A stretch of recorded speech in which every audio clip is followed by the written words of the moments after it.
Seeker, come closer. Let me ask you something. When you hear the word justice, what do you see? Cold steel bars, a gavel's final, unforgiving crack. Perhaps you see a system of winners and losers, a battlefield of arguments where one truth must crush another. We are taught that justice is a scale, a blindfolded woman with a sword, impartial and severe. But what if I told you that for centuries, in the heart of my homeland, justice was not a sword, but a seed, not a verdict, but a vessel for healing? What if I told you that true justice doesn't just punish, it restores? It doesn't just end a conflict, it mends the community. Strange, isn't it? Stay with me.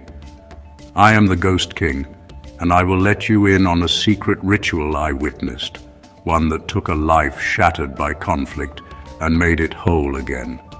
But to see it, you must first understand the old ways. Have you wondered why, even now in many of our communities, most disputes never reach a courtroom? A disagreement over land, a debt unpaid, a family feud simmering for generations. They don't go to the police, they go to the elders. Why? Because these men and women are more than old. They are anchors in the swirling currents of community life. They are the living memory of our people. They carry authority, not from a badge or a uniform, but from a lifetime of proven integrity. This isn't a power they seize. It is a sacred trust granted by the community itself. It is earned through decades of small, consistent acts, the fair division of a harvest, a word of counsel that prevents a quarrel, the quiet generosity shown to a family in need. When they speak, their words land with the weight of a mountain because their lives have been a testament to the values they uphold. They carry history. They are living libraries, breathing archives. Before ink ever met paper, our laws, our precedents, our stories of ruin and reconciliation lived in memory. They can recall the great drought of a grandfather's time and the pacts that were made to survive it.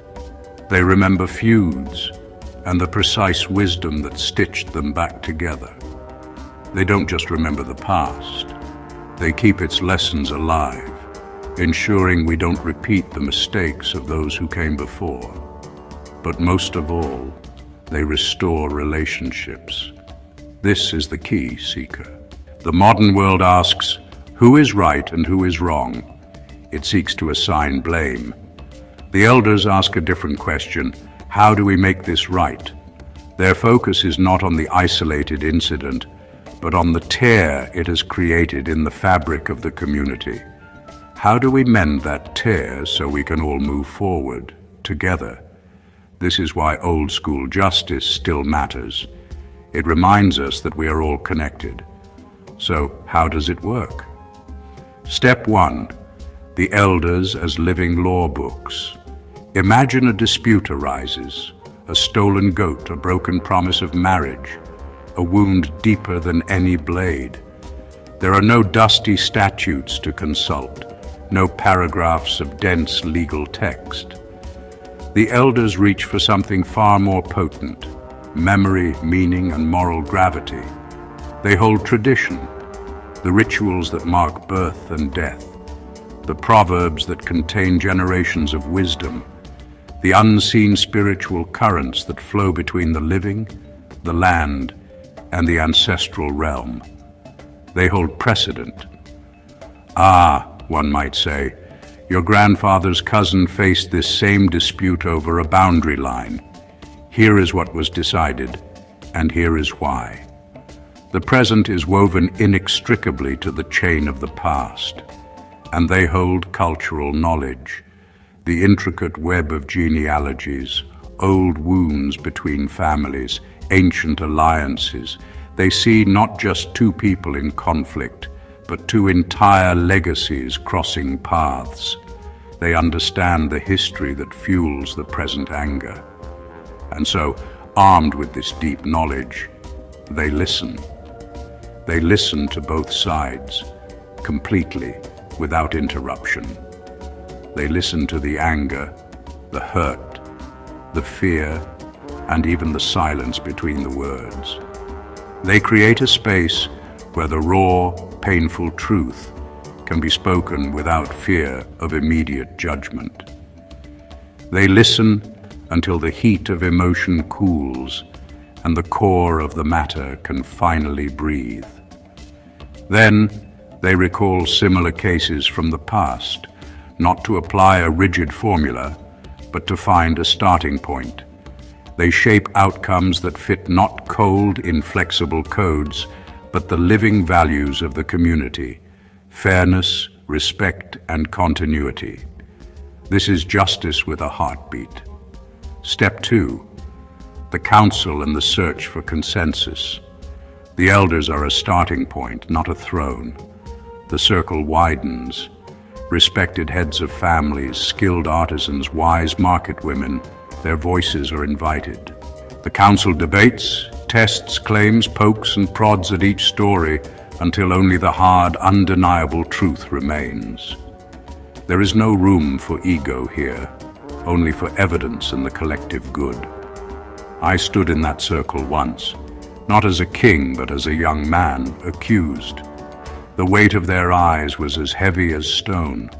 In that moment, my title, my name, my pride, it all burned away like mist in the morning sun. What remained was my trembling, unvarnished truth. It was terrifying, and it was transforming.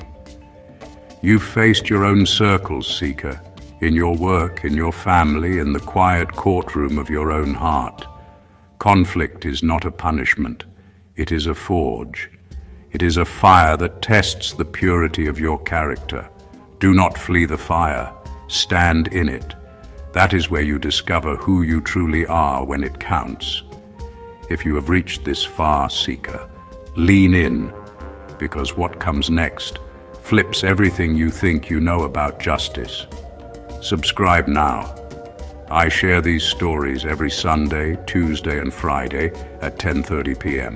Tune in so you don't miss the path ahead. Now, back to the circle. They don't chase a simple majority. They seek consensus, a unanimous agreement. This can take hours, sometimes days of patient deliberation, so that when the verdict is reached, the entire community owns it, and therefore enforces it. Step 3. The community trial, the power of public accountability. Once consensus is found, the matter is brought before everyone. Under the open sky, truth must stand up, exposed and unadorned. The aim isn't punishment alone. The aim is healing the communal wound. Your neighbors are there, the ones you trade with at the market, the ones whose children play with yours, the ones you rely on when the rains are late. Their presence is a silent, powerful statement. Your actions touch us all. Your peace is our peace. Your conflict is our burden. In this space, shame is not a final condemnation. It becomes the doorway to redemption. Here, neighbors give input. This is not idle gossip, but collective testimony. A blacksmith might speak to a man's honesty in trade. A mother might speak to a woman's kindness to children. The community itself helps to paint the full picture, and they help enforce the verdict, not with force, but through social pressure. Honor is restored by honor being kept. Continued defiance breeds an isolation more painful than any prison. And the verdict? It is rarely prison. The first step is always restitution. The goal is to make the wronged party whole again. You return what you took, and often more, as a recognition of the trouble caused. You broke a tool, you replace it with a better one. You harmed a person's name, you work publicly to help restore their reputation. Then comes mediation. The two parties sit face to face, guided by an elder. This is often the hardest part. It is a space to speak the hurt aloud, to look the other person in the eye and say, "This is how your actions wounded me." And just as importantly, it is a space to hear the human story behind the wound, to understand the fear or need or mistake that led to the conflict. Finally, there are the reconciliation ceremonies, the secret I promised you. These are not empty gestures, they are powerful, symbolic acts. The families might share a meal, breaking bread together. A libation is poured to the ancestors, asking them to witness the peace. The two individuals drink from a single cup. It is a public vow, a physical manifestation of a new promise. The conflict is over, the debt is paid, the relationship is restored, the circle is whole again. Modern courts, with their written laws and formal procedures, certainly brought a new kind of order, and they serve a purpose, especially in a world far larger and more anonymous than a single village. But in the rush for efficiency and impartiality, something vital, something human, was often lost. The focus shifted from restoring community to punishing individuals. These old practices were the threads that kept the social fabric intact for generations.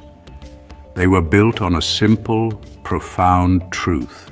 A wound to one is a wound to all, and the healing of one is the healing of all. Remember this, seeker. The highest form of justice is not the one that punishes the most harshly, but the one that can heal the most deeply. It is the justice that leaves the community stronger, not weaker. If this raised your chin and steadied your spirit, subscribe. Walk with me again. Watch more of my videos. I drop new stories every week, so be sure to watch if you haven't yet.